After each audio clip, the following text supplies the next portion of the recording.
When using 3D design software, there can be numerous ways to complete a task. However, users are often unaware of alternative methods that may be more efficient.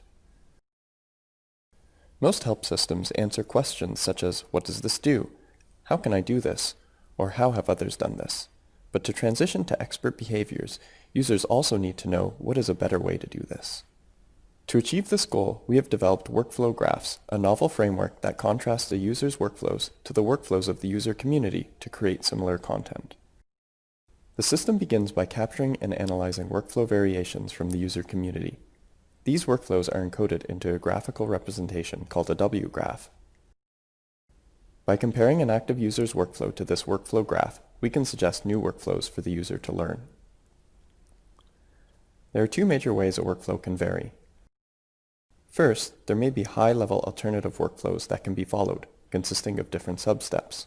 Second, even within the same workflow, there may be alternative ways to complete an individual sub-step.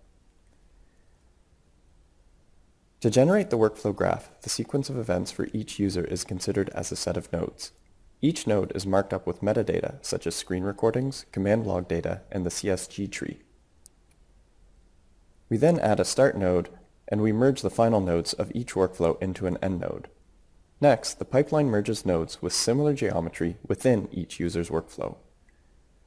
Finally, the pipeline merges nodes with similar geometry across the different users' workflows. The most crucial part of the pipeline is determining the similarity between 3D models.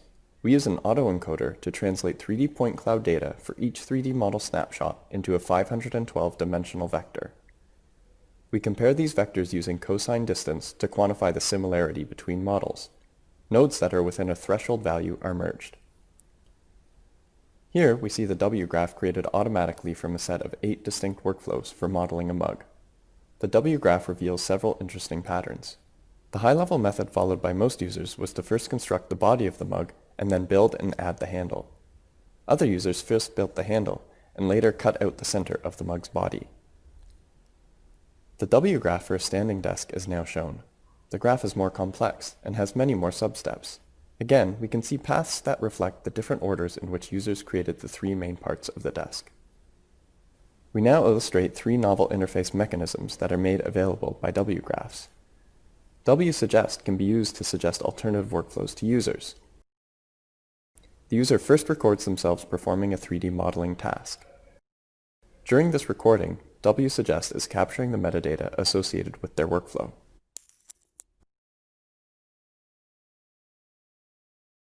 The system analyzes their workflow and compares their workflow to an existing WGraph. Based on this analysis, alternative workflows for portions of the task can be suggested, such as the shortest or most common workflow. The user can click the video to view the workflow suggestion. WGuide also provides recommendations, but does so in real time as the user works.